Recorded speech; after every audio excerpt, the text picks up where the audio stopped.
Sector 150 Noida. अगर आप Delhi NCR real estate market में पिछले 10-15 साल से एक्टिव हैं, तो इस सेक्टर का नाम सुनते ही आपके दिमाग में दो चीजें जरूर आती होंगी। पहला, premium living, 80% green area, sports amenities वो भी वर्ल्ड क्लास, सबसे बड़ा क्रिकेट स्टेडियम, उसके अलावा golf courses and green area. दूसरा, अनसर्टेनिटी। अनसर्टेनिटी बोले तो प्रोजेक्ट रुके हुए हैं, रेरा नहीं आ रहे हैं, रजिस्ट्री नहीं हो रही है, मार्केट में बड़ा पैनिक है। तो ये दो चीजें सेक्टर 150 अपने साथ लेके चलता हुआ आया है। 2014 से 2025 तक इस सेक्टर की जो जर्नी रही है वो किसी रोलर कोस्टर राइड से कम नहीं है। एक तरफ इंडिया के टॉप डेवलपर्स का नोएडा के अंदर एंट्री और वो भी इसी सेक्टर में, और दूसरी तरफ ओसीज का नहीं आना, रजिस्ट्री का बैन हो जाना, ये सब। लेकिन अब 2025 में सुप्रीम कोर्ट के इस ऑर्डर ने इस सेक्टर की पूरी हिस्टोरी को बदल दिया है। तो सुप्रीम कोर्ट के इस वर्डिक्ट से क्या सेक्टर 150 का वनवास खत्म हो गया?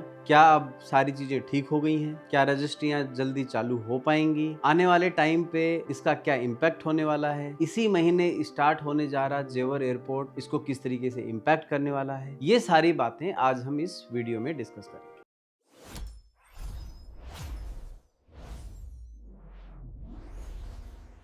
जय हिंद दोस्तों, मैं राहुल एक बार फिर से आपका स्वागत करता हूं रियल्टी डाट के इस चैनल पे। आज हम बात करने जा रहे हैं सेक्टर 150 नोएडा, इसका पास्ट, इसका प्रेजेंट और इसका फ्यूचर। क्या अब ये स्पोर्ट सिटी बसेगी? फ्रेंड्स, ये कहानी शुरू होती है 2014 में। 2014 में नोएडा के मास्टर प्लान के हिसाब से एक सेक्टर प्लान किया गया, सेक्टर 150, जो कि स्पोर्ट सिटी डेवलपमेंट के नाम पे पॉपुलर हुआ। इसमें बातें करी गई कि सबसे बड़ा क्रिकेट स्टेडियम होगा नोएडा का, 18 होल गोल्फ कोर्स बनेगा, सारी की सारी इंटरनेशनल लेवल स्पोर्ट्स एमिनिटीज यहाँ पे डेवलप करी जाएंगी। 70 to 80% ग्रीन एरिया के साथ मैसिव स्पोर्ट पार्क्स यहाँ पे बनेंगे। 42 एकड़ का शहीद भगत सिंह पार्क इस सेक्टर में होगा। वायर फ्री डेवलपमेंट होगा, आसमान में झूलते हुए तार इस सेक्टर में नहीं दिखाए जाएंगे। ये सब चीजें इस सेक्टर में आनी थी। पहला प्रोजेक्ट लॉन्च होता है एटीएस का प्रिस्टीन, उसके बाद एस, महागुन, सेठी एंड ये डेवलपमेंट्स की सीरीज स्टार्ट हो जाती है।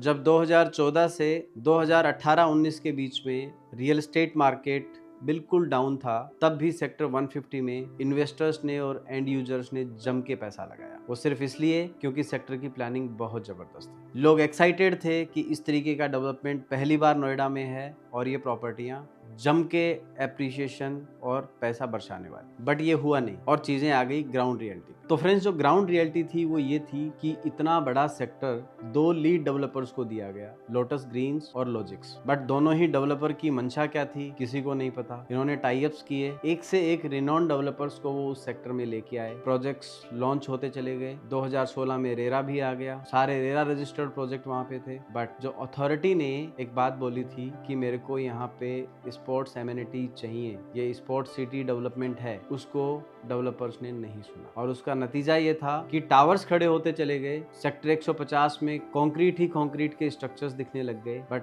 ग्रीनरी और स्पोर्ट्स के नाम पे सिर्फ 42 एकड़ का एक शहीद भगत सिंह पार्क सिर्फ बना, और एटीएस ग्रुप ने अपना कुछ गोल्फ कोर्स का पार्ट तैयार किया। यही बस ग्रीन एरिया तब तक। लैंड के ड्यूज अथॉरिटी के डेवलपर्स क्लियर नहीं कर रहे थे। तो 2021 में अथॉरिटी ने फाइनली डेवलपर्स पे ये एक्शन लिया। डेवलपर्स को बोला गया कि जब तक आप स्पोर्ट्स एमिनिटीज नहीं तैयार करेंगे, स्पोर्ट्स इंफ्रा नहीं तैयार करेंगे, अथॉरिटी आगे कुछ भी काम उस सेक्टर के अंदर नहीं होने देगी। वो चाहे ओसी देने की बात हो, वो चाहे नए प्रोजेक्ट्स के रेरा लेने की बात हो, और वो चाहे जिन प्रोजेक्ट्स के पार्ट ओसी आ गए हैं उनकी रजिस्ट्री करने की। तो इन डेवलपर्स की वजह से जो नुकसान झेलना पड़ा वो किसको झेलना पड़ा? जिन इन्वेस्टर्स और बायर्स ने 2014, 15, 16, 17, 18, 19, 20 में जो पैसा लगाया, अपना ड्रीम होम खरीदा, अपनी जीवन भर की पूंजी वहां पे इन्वेस्ट करी, उन लोगों का पैसा फंस गया। घर बना हुआ था, वो घर में जा नहीं सकते। घर में चले गए, वो उस घर की रजिस्ट्री नहीं करा सकते। रजिस्ट्री नहीं हुई, उस घर पे बैंक लोन नहीं हुआ, और इसका नतीजा ये हुआ कि लोग अपने घरों में नहीं जा पाए। रीसेल मार्केट क्रैश हो गया। सेक्टर 150 में कुछ नया नहीं हो रहा था। पुराने डेवलपर्स अपने पुराने प्रोजेक्ट्स की कुछ बची खुची इन्वेंट्रियां बेच रहे थे, वो भी बहुत सस्ते रेट्स पे। हालांकि मार्केट बढ़ा तो सेक्टर 150 की रेट्स भी बढ़ी, बट वो उस लेवल पे नहीं बढ़ पाई जिस लेवल पे बाकी नोएडा एक्सप्रेसवे ग्रो कर रहा था। पूरा का पूरा सेक्टर 150 एक लीगल डेडलॉक में फंस गया था। ये सेक्टर 150 ही नहीं, सेक्टर 79 और सेक्टर 152 की भी सेम स्टोरी रही। तो ये कहानी थी 2014 से लेके नवंबर 2025 तक। दिसंबर 2025 की एक सुबह हम सब लोगों ने न्यूज़पेपर में पढ़ा कि सेक्टर 150 के ऊपर कोई एक न्यूज आई है, और वो न्यूज थी सुप्रीम कोर्ट का एक ऐसा वर्डिक्ट जिसमें सारे के सारे सेक्टर 150 के बायर्स को एक बहुत बड़ा रिलीफ मिला, उस सेक्टर को एक लाइफलाइन मिली। और इस वर्डिक्ट के 3 मेजर इंपैक्ट्स थे जो कि आपको 2025 या 2026 में शायद देखने को मिले। पहला, प्रोजेक्ट्स के ओसीज को स्पोर्ट्स इंफ्रा के डेवलपमेंट से डी लिंक कर दिया जाए। तो सुप्रीम कोर्ट ने कहा कि अब होम बायर्स को और ज्यादा परेशान होने नहीं दिया जाएगा। जो बिल्डिंगें तैयार हैं, जिनके अंदर बेसिक एमिनिटीज फैसिलिटीज डेवलप हो चुकी हैं, उन प्रोजेक्ट्स को अथॉरिटीज को अगले कुछ ही दिनों के अंदर ओसी देना होगा। ये ऐसा इसलिए किया गया कि सुप्रीम कोर्ट ने कहा कि बायर्स जो परेशान हो रहे हैं उनकी उसमें कोई गलती नहीं है कि अगर स्पोर्ट्स इंफ्रा डेवलप नहीं हुआ। तो स्पोर्ट्स इंफ्रा डेवलप करने के लिए डेवलपर्स को अलग से एक टाइमलाइन दी गई। दूसरा, रजिस्ट्री होने के रास्ते खोल दिए जाए। तो अथॉरिटी को डायरेक्ट किया गया कि जो प्रोजेक्ट तैयार हैं उनके अंदर आप इमीडिएट रजिस्ट्रियां खोल दें, जिससे कि लोग प्रॉपर्टी की अपनी लीगल ओनरशिप के कागज बनवा सकें।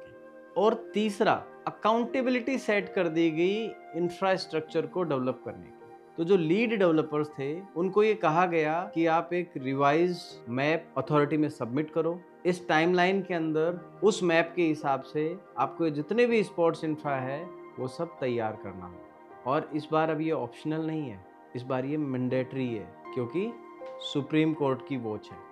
और ये स्ट्रिक्ट डेडलाइंस डेवलपर्स को फॉलो करनी ही होंगी, क्योंकि इस बार अथॉरिटी ने भी बड़ा स्मार्ट प्ले किया है। क्योंकि अभी तक हम देखते आए हैं अथॉरिटी के पैसे नहीं दिए जाते, अथॉरिटी रजिस्ट्री रोक देती है, अथॉरिटी के पास वो पैसा रिकवर करने का कोई ऑप्शन नहीं है, रजिस्ट्रियां नहीं खुल रही हैं, प्रोजेक्ट अभी तक वैसे के वैसे पड़े हुए हैं, लोग परेशान हैं। बट इस बार अथॉरिटी ने क्या किया? अथॉरिटी ने कहा है कि जो प्रोजेक्ट में इन्वेंट्री बची हुई है 20% इन्वेंट्री अथॉरिटी अपने पास रखेगी, वो लीन पे रखी जाएंगी। अगर प्रोजेक्ट कंप्लीट नहीं हुआ या अगर लैंड के ड्यूज क्लियर नहीं हुए तो अथॉरिटी उन इन्वेंट्रीज को बेच के अपने ड्यूज क्लियर करवा दे। अथॉरिटी के लीन क्लोज के अलावा कुछ और कंडीशंस भी थी। उन कंडीशंस में एक ये थी कि जो भी डेवलपर अपने प्रोजेक्ट का ड्यूज का 20% अपफ्रंट दे देगा, उसकी रजिस्ट्रियां चालू कर दी जाएंगी और बाकी पेमेंट के लिए 5 साल का टाइम होगा। कुछ डेडलाइंस भी दी गई। स्पोर्ट्स इंफ्रा डेवलप करने के लिए 3 साल की डेडलाइन है और रिमेनिंग इंफ्रास्ट्रक्चर को तैयार करने के लिए 5 साल की डेडलाइन है। और इसके साथ ही 0 पीरियड बेनिफिट भी दिया गया डेवलपर्स को,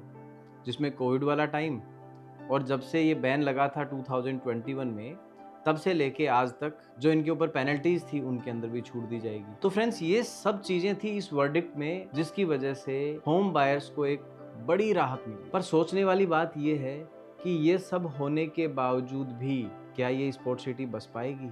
क्या सही में ये चीजें एप्लीकेबल हो पाएंगी? क्या वो अपफ्रंट 20% पेमेंट डेवलपर दे पाएंगे जिसके साथ रजिस्ट्रेशन स्टार्ट होनी है? स्पोर्ट्स इंफ्रा बनाने में भी तकरीबन 700-800 करोड़ रुपए के आसपास का इन्वेस्टमेंट लगना है। तो लीड डेवलपर्स ये पैसा कहां से लाएं? तो ये कुछ सवाल हैं, बट सुप्रीम कोर्ट का आदेश, अथॉरिटी की मॉनिटरिंग एंड ये सारी टर्म्स एंड कंडीशन, तो इनको डिनाई नहीं किया जा सकता। सुप्रीम कोर्ट बैठा है तो फिर न्याय तो होगा। फ्रेंड्स, मैं आपको बता दूं, ये वीडियो लंबा हो जाएगा क्योंकि हम सेक्टर 150 के मोटा मोटी हर एंगल पे आज बात कर रहे हैं। तो लास्ट तक मेरे साथ इस वीडियो में जुड़े रहिए। अगर आपको वीडियो ठीक लग रहा है तो प्लीज लाइक कर दीजिए, अपने दोस्तों के साथ शेयर जरूर कर देना। अब हम बात करते हैं एक सबसे बड़े सवाल कि इस वर्डिक्ट का इम्पैक्ट क्या होने वाला है एक इन्वेस्टर और एक एंड यूजर पे, एक होम बायर। तो सबसे पहले बात करते हैं एग्जिस्टिंग बायर्स की, जो ऑलरेडी प्रॉपर्टी परचेज करके बैठे हुए हैं। जैसे ही ये वर्डिक्ट एप्लीकेबल होता है, रजिस्ट्रियां खुलती हैं, ओसीज मिलते हैं, तो आपकी प्रॉपर्टी के प्राइसेज बढ़ जाएंगे।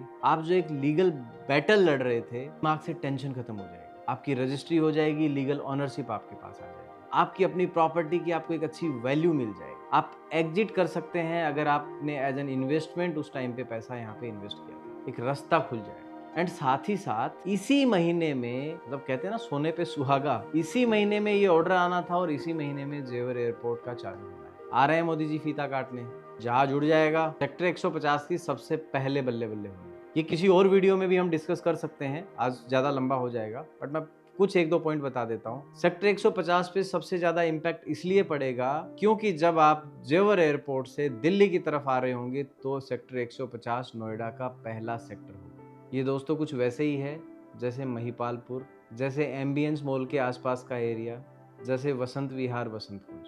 दूसरा बेनिफिट, आप किसी और शहर, किसी और राज्य से आ रहे हैं और नोएडा में जैसे ही आप जहाज से उतरे, सबसे पहले आपको ये सोचना होगा कि मैं जाके किस सोसाइटी में और किस डेवलपर की सोसाइटी में रहूं। और सबसे अच्छी बात यह है कि सेक्टर 150 में Godrej, Tata, ATS, Ace, Prestige, इन सब डेवलपर्स के प्रोजेक्ट्स हैं जो कि अपने आप में रेप्यूटेड ब्रांड्स हैं, जिनकी लीगेसी है। तो ये बहुत बड़ा बेनिफिट है क्योंकि आप उसी सेक्टर में जाके रहेंगे। तो ये था एग्जिस्टिंग बायर्स के लिए क्या इम्पैक्ट हो सकता है। दूसरा, अगर आप नोएडा एक्सप्रेसवे पे या नोएडा में इन्वेस्टमेंट करने की सोच रहे हैं तो सेक्टर 150 आपके लिए कैसा होगा इस वर्डिक्ट के आने के बाद। क्या फायदे हैं, किन लोगों को इन्वेस्ट करना चाहिए, किन लोगों को नहीं करना चाहिए, ये भी हम कवर कर लेते हैं। तो अगर आप ready to move in property देख रहे हो या नियर बाई पोजीशन वाला प्रोडक्ट देख रहे हो तो बेस्ट ऑप्शन है।